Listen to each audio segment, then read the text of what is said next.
తల్లి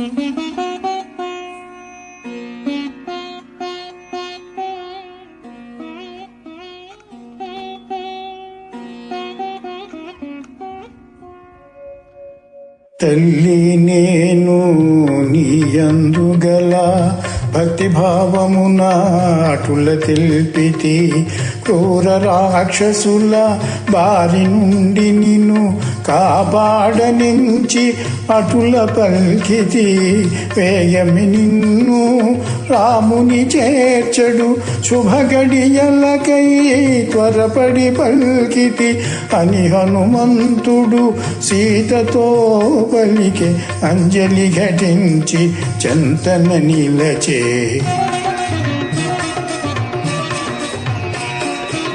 తల్లి నీవు తెలిపినవన్నీ శ్రీరామునకు విన్నవించెదను.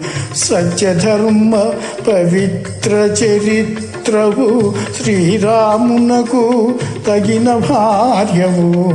అమ్మాయిను ఏదో గురుతుగా శ్రీరాముడు గని ఆనందింపగా అని హనుమంతుడు సీతతో పలికే అంజలి ఘటించి చెంతన నిలిచే.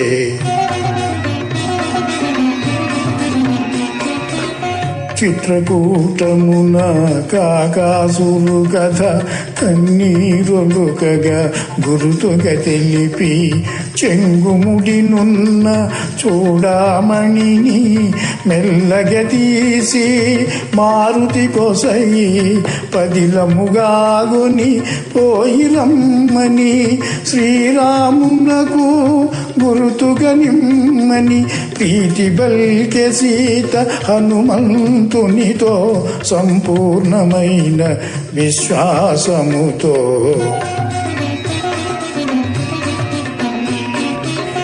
చేతులారగా చూడామణి కొని ఆనందముగా కనుల కద్దుకొని వైదేహికి ప్రదక్షిణలు చేసి పదముల వ్రాలి వందనములిడి మనమున రాముని ధ్యానించుకొని మరలిపోవగా అనుమతి గైకొని అంజనీసుతుడు కాయము పెంచే ఉత్తర దిశగా కుప్పించి ఎగసే. శ్రీ హనుమాను గురుదేవులు నాయద పలికిన సీతారామ కథ నే పలికెద సీతారామ కథ.